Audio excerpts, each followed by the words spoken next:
That's how it works. An eye for an eye. It's called vendetta.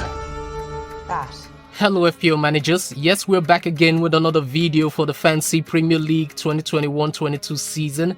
It's the last video for this season. I promised you guys an end of season review, and here it is. We're going to be taking a look at the 3 major lessons we've learned this season. If you made your overall rank target for the season, congrats to you. For me, we didn't hit our target.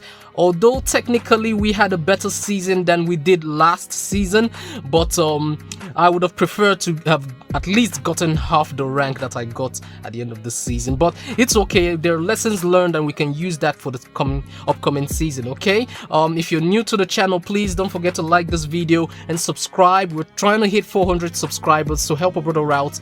Click that red button. Let's get straight into business. So the first lesson we learned this season was the importance of the captain pick. Of course, you know, going into every season, the captain pick is really important, but it was quite highlighted this season. If you look on your screen, you'd see we have some of my most popular captain picks this season. Salah on 20 times, Ronaldo 3 times, and no other captain was captain more than twice. So there's a reason why I kept the captaincy armband on Salah, because he's the best player on FPL, so he's going to score more often than not. So it was smart to keep it on him, but he isn't going to bring you returns every game week. And it's not just about putting the captaincy armband on a popular player. It's about putting the armband on a player who's going to score the most possible points for that game week. And I'm going to have to get better at picking that asset. I did get lucky on some occasions. Yes, it's all based on luck most of the time, but on other occasions, I fell flat on my face. Like, if you look here, you can see that Salah, my triple captain, got a really high score, 84. Up next was Richarlison in double game week 37. He got 38 points. Salah once again 34, Salah 30. Ronaldo in game week 4, 26. So the captains armband could get you really high scores, or it could have you falling flat on your face, like in game week 9 when I placed it on a differential like Havertz, who was facing Norwich in game week 9, and of all the Chelsea players in that team, he was the only one to not return points against Norwich in game week 9. So that was a very bad call. Oh well, it was an unlucky call, because if I had placed it on any other player, if I had bought any other player going into game week 9 from Chelsea, I would have gotten a return. But with a few players getting multiple returns from that Chelsea squad, I was very unlucky to select Havertz and really fail on that pick. Okay, another one that really hurt me was in game week 23, which was a double game week. I bought in Emmanuel Dennis, that famous red card from Emmanuel Dennis. The first game of the double game week, I think it was on a Friday. Put the captaincy armband on him, and a few minutes in, he got a red card.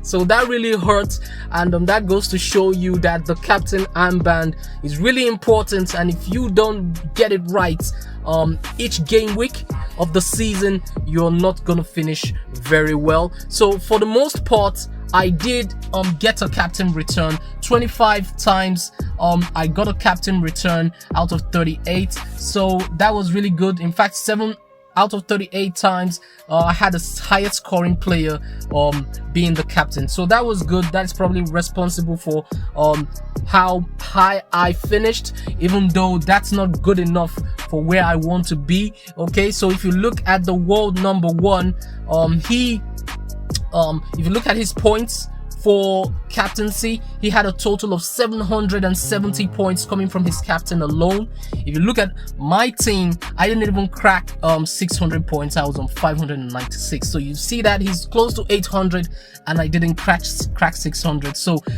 that means that there's something terribly wrong with the way that I choose to captain my players, and I need to get better with selecting the captain pick for each game week. He got a successful pick, 28 out of 38 times. That's 74% success rate. I got 25 out of 38. That's a 66% success rate. So that's another criteria to show you that I really didn't get my captain pick correctly. He has 28% of his points came from his captain, 24% of my points came from my captain, which isn't so far away, which also suggests to me that the rest of my team wasn't really pulling their weight, and there's a reason for that, and we're going to talk about that on the next lesson learned. So first lesson learned, we have to get really good with our captaincy picks. So our second lesson learned this season has to do with our transfer hits, and oh my god, I didn't realize how bad I was with these hits. If you look at my team and then compare this team with the best FPL managers this season, that's ranked from number 1 to number 3, you'd realize how far away I was with these other managers and how I was using my hits. So for the total of the season, I used 64 points hits, and if you look at the world number 1, he only needed 40 points,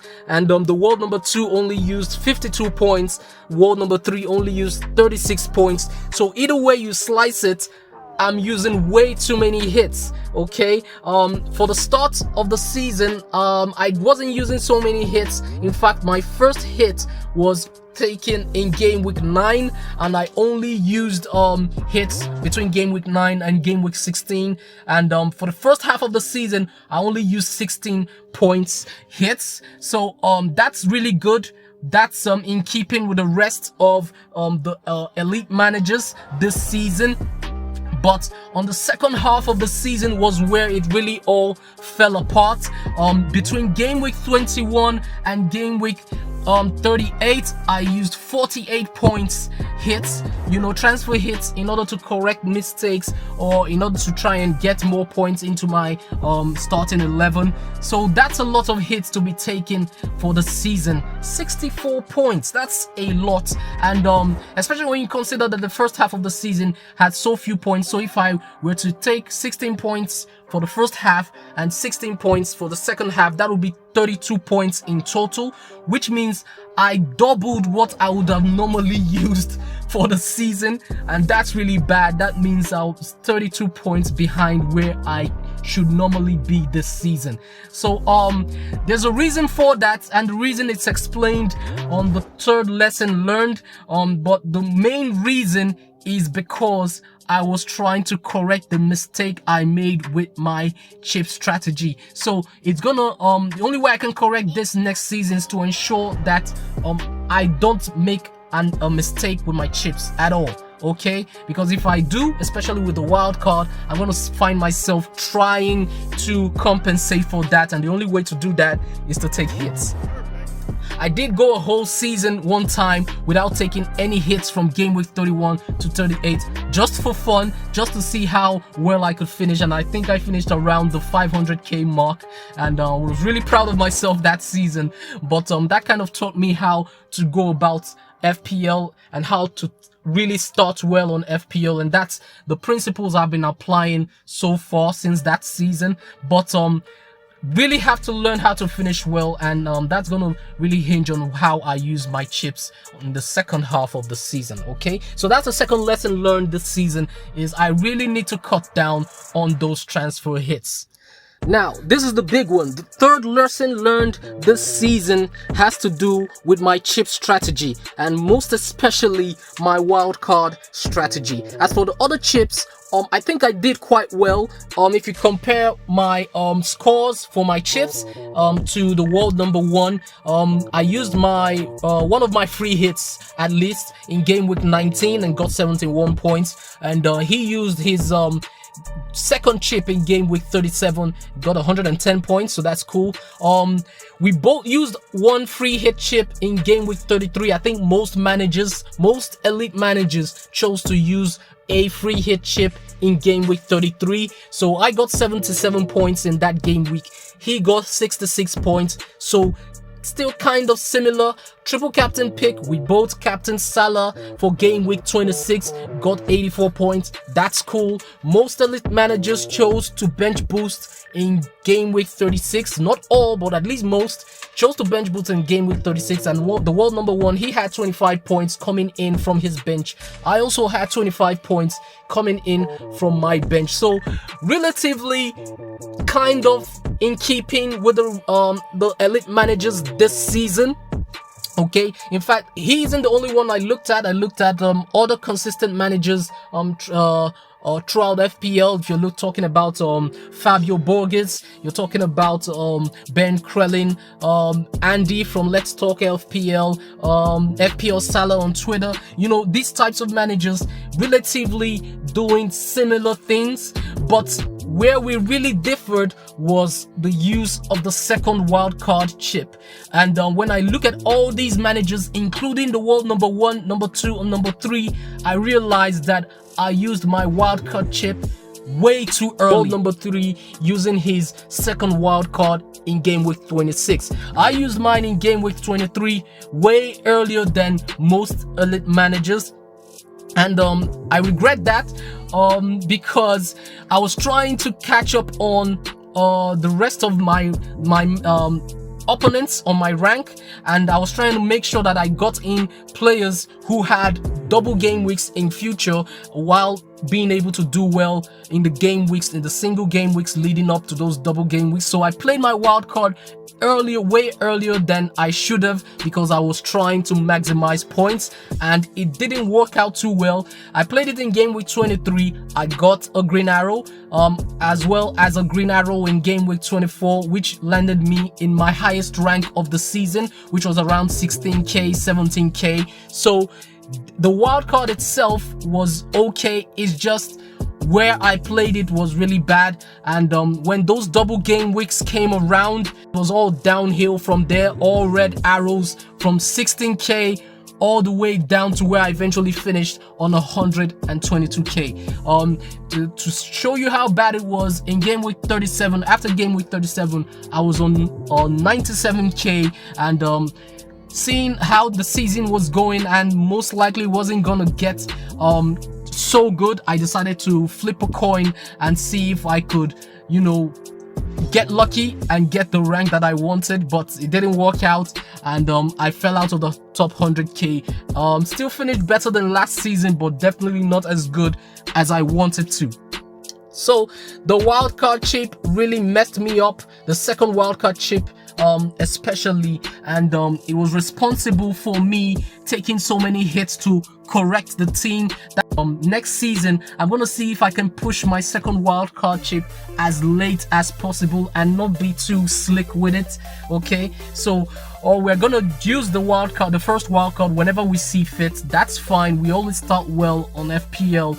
It's how we finish that seems to be the problem, and I've pinpointed that to this second wild card. I wish that I knew back then what I know now. I'm pretty sure that I would finish much better next season. So starting next season, I had a list of players that I was gonna bring in for game week 1 this season, and I went with Salah, Fernandez, Trent, and Mahrez, who I was definitely sure was gonna do well this season. So I started them. I ensured that I started with these players going into game week 1 of this season. So the players that I'm gonna be considering for game week 1 next season are gonna be Salah and Son, James, probably Kevin De Bruyne or Maddison, depending on the cost of the players. You know, all these players are gonna go up in price next season. Son most definitely will go up in price, probably by 1 million, probably cost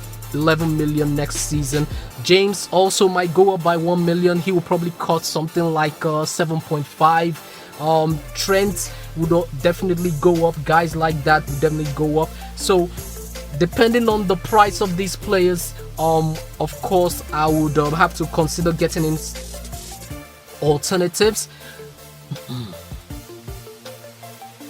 But for the most part, if I can afford all 4 of these players, Salah, Son, James, or one of Kevin De Bruyne or Maddison, I'm definitely starting these guys in game week 1 next season.